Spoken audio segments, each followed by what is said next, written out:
Olá, sou a Fá e hoje eu vou ler junto com vocês o capítulo 10 do livro A Cabana, tá? É continuação da nossa leitura, pega aí o seu livro para você acompanhar aqui junto comigo. Diz assim o título: Andando sobre a água. Novo mundo, grande horizonte.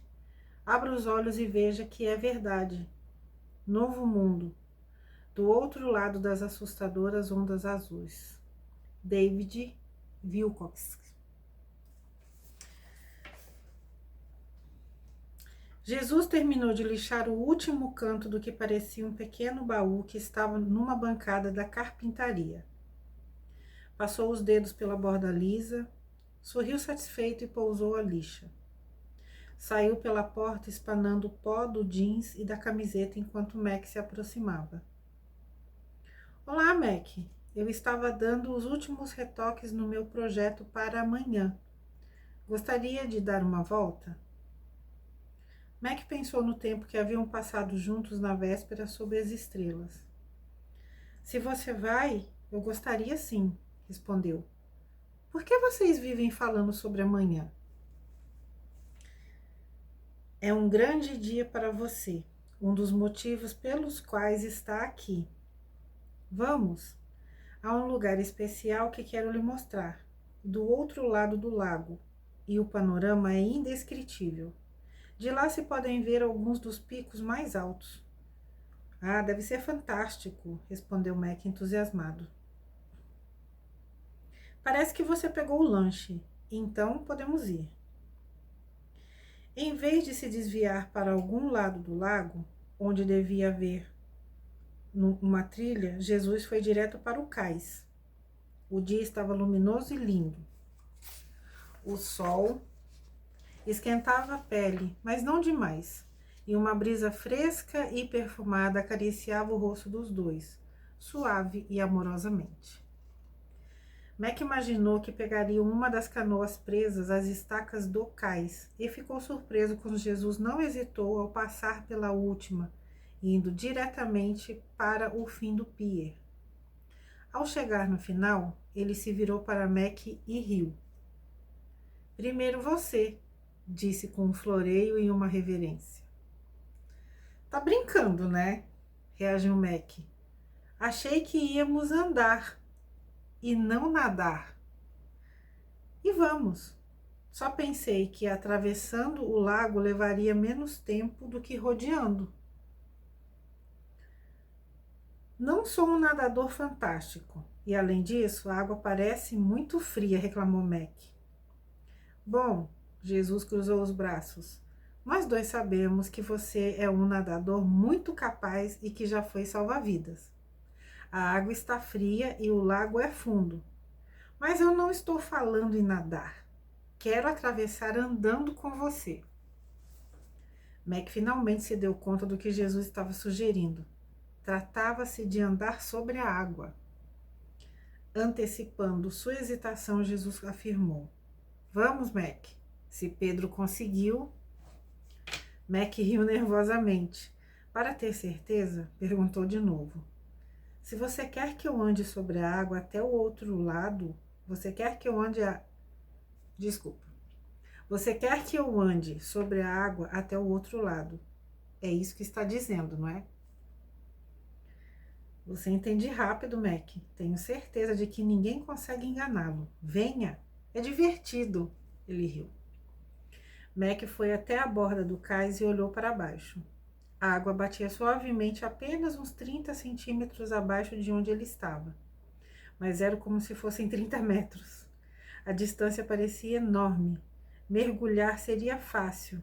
Ele fizera isso 1000 vezes. Mas como se desce de um cais para a superfície da água? Olhou para Jesus, que ainda estava rindo. Pedro teve o mesmo problema. Como sair do barco? É como descer um degrau de escada, nada mais. De novo, Mac olhou para a água e de volta para Jesus.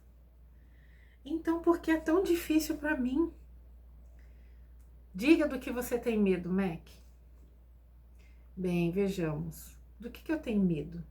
Bem, tenho medo de parecer um idiota. Tenho medo de você estar se divertindo às minhas custas e afundar como uma pedra. Imagino que... Exatamente, interrompeu Jesus. Você imagina. A imaginação é uma capacidade poderosa. É um poder que o torna muito parecido conosco. Mas, sem sabedoria, a imaginação é uma professora cruel. Quero lhe fazer uma pergunta. Você acha que os humanos foram criados para viver no presente, no passado ou no futuro? Bom, disse Mac hesitando. Acho que a resposta mais óbvia é que fomos criados para viver no presente. Estou errado? Jesus deu um risinho.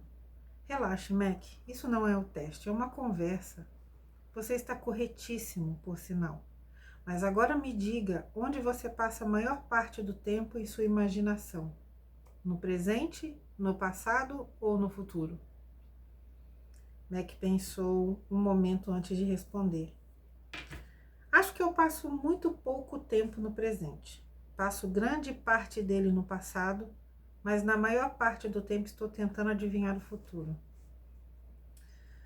Você não é diferente da maioria das pessoas. Quando estou com vocês, vivo no presente, não no passado, se bem que muita coisa pode ser lembrada e aprendida ao se olhar para trás, mas somente para uma visita e não para uma estada demorada. E certamente não vivo no futuro que você visualiza ou imagina. Mac, você percebe que sua imaginação do futuro, que é quase sempre ditada por algum tipo de medo, raramente me coloca lá com você, se é que me coloca? De novo Mac parou e pensou. Era verdade. Ele passava um bocado de tempo se aborrecendo e se preocupando com o futuro. E em sua imaginação, o futuro geralmente era muito sombrio, deprimente e mesmo horrível. E Jesus também estava correto ao dizer que, de modo como Mac imaginava o futuro, Deus estava sempre ausente.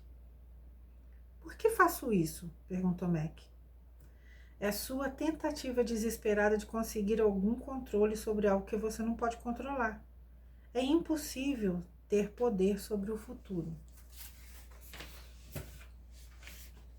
Porque ele não é real e jamais será. Você tenta brincar de Deus, imaginando que o mal que teme pode se tornar realidade e depois tenta fazer planos para evitar aquilo que teme. É basicamente o que Saraí estava dizendo. Então, por que tenho tanto medo da vida? Porque não acredita, não sabe que nós o amamos. A pessoa que vive dominada pelos medos não encontra liberdade no meu amor. Não estou falando de medos racionais ligados a perigos reais, e sim de medos imaginários, e especialmente da projeção desses medos no futuro. À medida que dá lugar a esses medos, você não acredita que eu sou bom, nem sabe no fundo do seu coração que eu o amo. Você pode até falar disso, mas não sabe. Mac olhou de novo para a água e soltou um suspiro enorme que saiu do fundo da alma. Há um longo espaço para percorrer. Só uns 30 centímetros é o que me parece, riu Jesus, pondo a mão no ombro de Mac. Ele só precisava disso para descer do cais, para tentar ver a água como sólida e não se atrapalhar com o movimento dela. Olhou para a margem distante e levantou os sacos de lanche. O pouso foi mais suave do que ele havia pensado. Seus sapatos ficaram molhados no mesmo instante, mas a água não subiu nem mesmo até os tornozelos. O lago ainda se movia ao seu redor e ele quase perdeu o equilíbrio por causa disso. Era estranho. Olhando para baixo, parecia que seus pés estavam sobre algo sólido, mas invisível.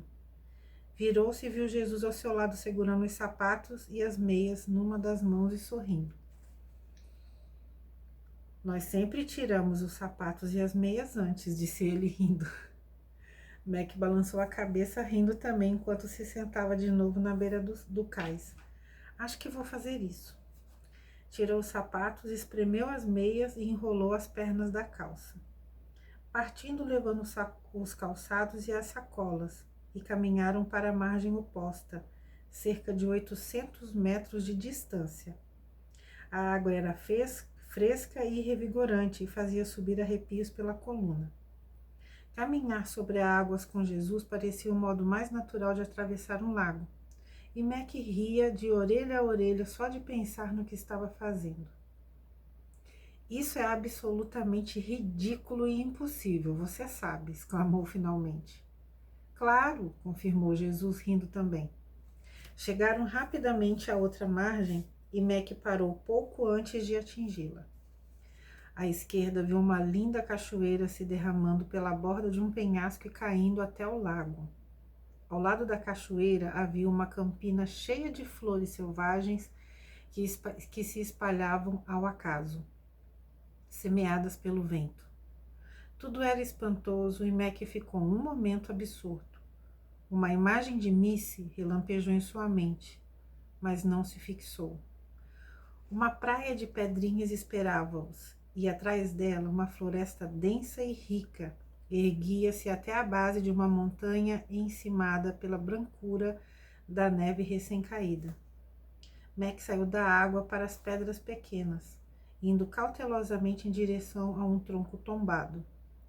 Ali sentou-se, torceu as meias de novo e colocou-as ao lado dos sapatos para secar ao sol de quase meio-dia. Só então olhou para o outro lado do lago. A beleza era estonteante. Podia ver a cabana, com a fumaça subindo preguiçosamente da chaminé de tijolos vermelhos delineada contra os verdes do pomar e da floresta, fazendo parecer minúsculo. Uma enorme cordilheira pairava acima e atrás, como sentinela montando guarda. Mac sentou-se ao lado de Jesus e impregnou-se da sinfonia visual. Você faz um grande trabalho, disse baixinho. Obrigado, Mac. E você viu muito pouco. Por enquanto, a maior parte das coisas que existem no universo só será vista e desfrutada por mim como telas especiais guardadas nos fundos do ateliê de um pintor. Mas um dia... E você pode imaginar o que seria se a Terra não estivesse em guerra, lutando tanto para simplesmente sobreviver? O que você quer dizer exatamente? Nossa Terra é como uma criança que cresceu sem pais, não tendo ninguém para guiá-la e orientá-la. Enquanto Jesus falava, sua voz se intensificava numa angústia contida. Alguns tentaram ajudá-la, mas a maioria procurou apenas usá-la. Os seres humanos que receberam a tarefa de guiar amorosamente o mundo, em vez disso, saquearam sem qualquer consideração e pensaram um pouco nos próprios filhos que vão herdar sua falta de amor. Por isso, usam e abusam da terra e, quando ela estremece ou reage, se ofendem e levantam os punhos contra Deus. Você é ecologista? Perguntou Mac com um certo tom de acusação. Essa imensa bola verde azulada no espaço negro, cheio de beleza mesmo agora, espancada, abusada e linda. Conheço essa música. Você deve se importar muito com a criação. Bom, essa bola verde azulada no espaço negro pertence a mim, declarou Jesus enfaticamente. Depois de um momento, eles abriram as sacolas do lanche. Papai a enchera de sanduíches e guloseimas, e os dois comeram com grande apetite. Então, por que vocês não consertam? Perguntou Mac, mastigando o sanduíche. Quero dizer, não consertam a terra. Porque nós demos para vocês. Não podem pegá-la de volta? Claro que poderíamos, mas então a história acabaria antes de ser consumada. Mac deu um olhar vazio para Jesus. Já notou que, mesmo que me chamam de Senhor e Rei, eu realmente nunca agi desse modo com vocês? Nunca assumi o controle de suas escolhas, nem os obriguei a fazer nada, mesmo quando o que estava fazendo era destrutivo para vocês mesmos e para os outros? Mac olhou de volta para o lago antes de responder. Eu preferiria que às vezes você assumisse o controle. Teria economizado um bocado de dor para mim e para as pessoas de quem eu gosto. Forçar minha vontade sobre a de vocês é exatamente o que o amor não faz. Os relacionamentos verdadeiros são marcados pela aceitação, mesmo quando suas escolhas não são úteis e nem saudáveis. Essa é a beleza que você vê no meu relacionamento com Abba e Sarayu. Nós somos de fato submetidos uns aos outros. Sempre fomos e sempre seremos. Papai é tão submetido a mim quanto eu a ela, ou Sarayu a mim, ou papai a ela. Submissão não tem a ver com autoridade e não é obediência. Tem a ver com relacionamentos de amor e respeito. Na verdade, somos igualmente submetidos a você. Mac ficou surpreso. Como pode ser? Por que o Deus do universo quereria se submeter a mim? Por que queremos que você se junte a nós em nosso círculo de relacionamento? Não quero escravos. Quero irmãos e irmãs que compartilhem a vida comigo. E é assim que você quer que nós amemos uns aos outros, não é? Quero dizer, entre maridos e esposas, pais e filhos, em qualquer relacionamento. Exato. Quando sou sua vida, a submissão é a expressão mais natural do meu caráter e da minha natureza, e será a expressão mais natural da sua nova natureza dentro dos relacionamentos. E o que eu mais queria era um Deus que simplesmente consertasse tudo para que ninguém se ferisse. Mac balançou a cabeça ao se dar conta disso. Mas não sou bom no campo dos relacionamentos. Não sou como Nan. Jesus terminou de comer o sanduíche, fechou o saco do lanche e colocou-o ao lado do tronco. Limpou algumas migalhas presas ao bigode e à barba curta. Depois, pegando um pedaço de pau ali perto, começou a desenhar na areia enquanto continuava. Isso é porque, como a maioria dos seres humanos, você procura realizar-se pelos seus feitos. E Nan, como a maioria das mulheres, pelos relacionamentos. É mais naturalmente a linguagem dela.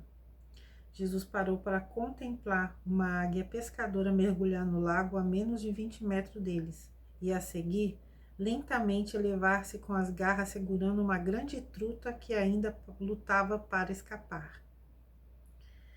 Isso significa que eu não tenho saída? Realmente quero que vocês três compartilhem, mas não faço ideia de como chegar lá.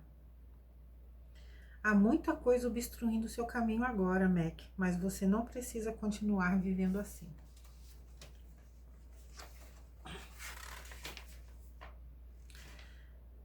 Sei que isso é mais verdadeiro agora que Missy se foi, mas nunca foi fácil para mim. Você não está simplesmente lidando com o assassinato de Missy. Há uma reviravolta maior que torna difícil compartilhar da nossa vida.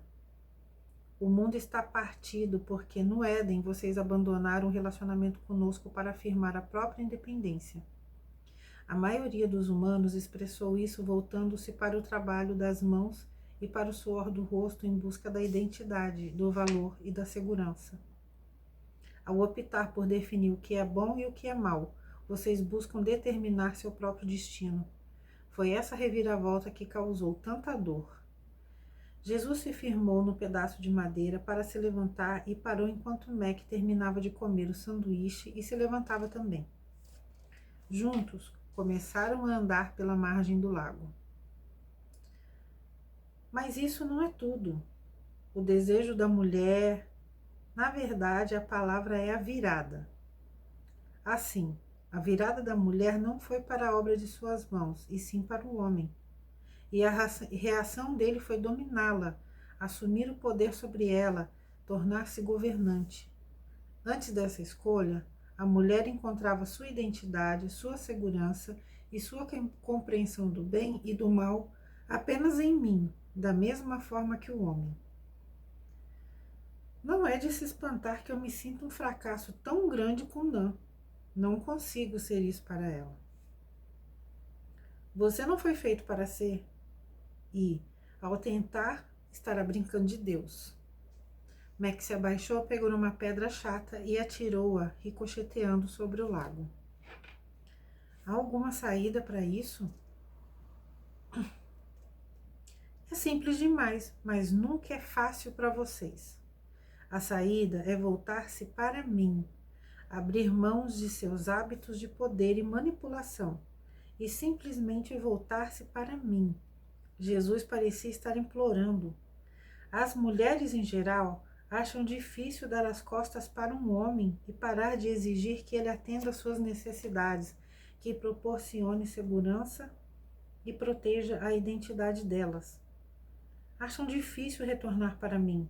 Os homens, por sua vez, acham muito difícil dar as costas para as obras de suas mãos, para sua busca de poder, segurança e importância.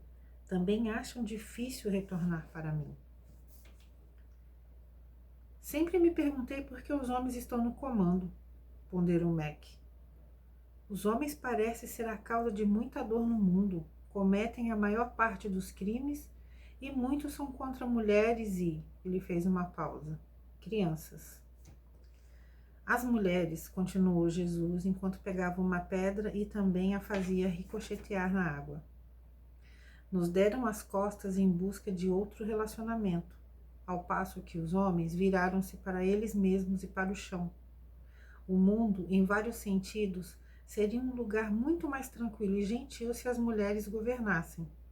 Haveria muito menos criança sacrificada aos deuses da cobiça e do poder. Então elas teriam realizado melhor esse papel?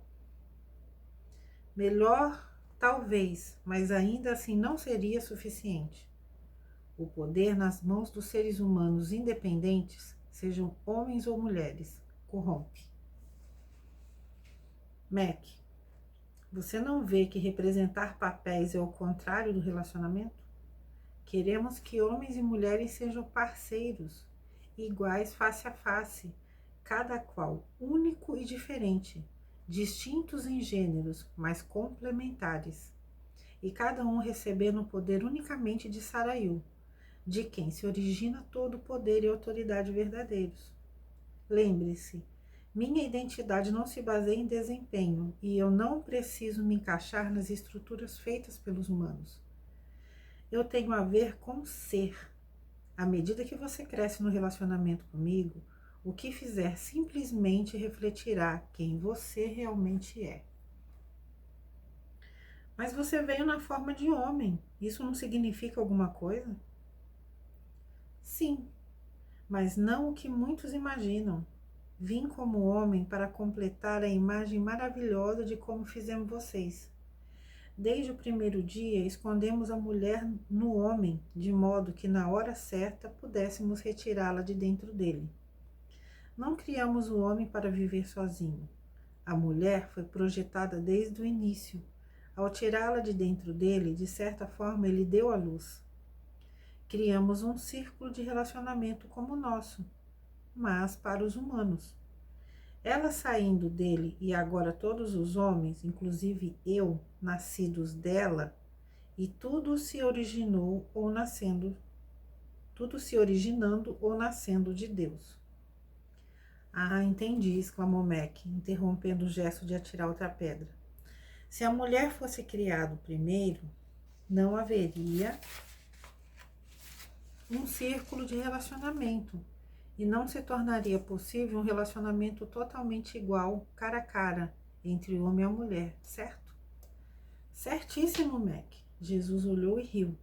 Nosso desejo foi criar um ser que tivesse uma contrapartida totalmente igual e poderosa, o homem e a mulher.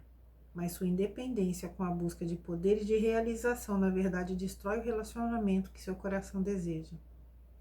Aí está de novo, disse Mac, procurando uma pedra mais chata. A questão sempre volta ao poder, e a como ele é oposto ao relacionamento que vocês têm entre si. Eu adoraria experimentar isso com vocês e com Nan. E por essa razão está aqui. Ah, gostaria que ela estivesse também. Ah, o que poderia ter sido, meditou Jesus. Mac não teve ideia do que ele queria dizer. O silêncio se instalou por alguns minutos, interrompido pelo som leve das pedras ricocheteando nas águas. Jesus parou antes de jogar mais uma pedra. Uma última coisa que eu quero que você lembre dessa conversa, Mac, antes de você ir. Ele jogou a pedra. Mac levantou os olhos surpresos. Antes de eu ir? Jesus ignorou a pergunta. Mac, assim como o amor, a submissão não é algo que você pode praticar, especialmente sozinho, fora da minha vida dentro de você. Você não pode se submeter a Nan ou aos seus filhos, ou a mais ninguém, inclusive papai. Quer dizer, exclamou Mac um tanto sarcástico, que eu não posso simplesmente perguntar o que Jesus faria? Jesus deu um risinho. Boas intenções, má ideia. Não deixe de me contar como a coisa funciona para você, se escolher esse caminho. Parou e ficou sério. É verdade, minha vida não se destinava a tornar-se um exemplo a copiar. Ser meu seguidor não significa tentar ser como Jesus. Significa matar sua independência. Eu vim para lhe dar vida. Vida real, minha vida. Nós viveremos nossa vida dentro de você, de modo que você comece a ver com nossos olhos, ouvir com nossos ouvidos, tocar com nossas mãos e pensar como nós. Mas nunca forçaremos essa união. Se você quiser fazer as coisas do seu jeito, tudo bem. O tempo está a nosso favor. E, por falar em tempo, Jesus virou-se e apontou para o caminho que levava até a floresta no fim da clareira. Você tem um compromisso. Siga aquele caminho e entre aonde ele acaba. Eu vou esperar aqui. Por mais que quisesse, Mac soube que não adiantaria tentar prosseguir na conversa. Num silêncio pensativo, calçou as meias e os sapatos. Não estavam totalmente secos, mas ofereciam com conforto. Levantou-se sem dizer mais nada e foi na direção do fim da praia. Parou um minuto para olhar de novo a cachoeira, pulou por cima do córrego e entrou na floresta por um caminho bem cuidado e nítido. E aqui termina o capítulo 10. Até o próximo vídeo.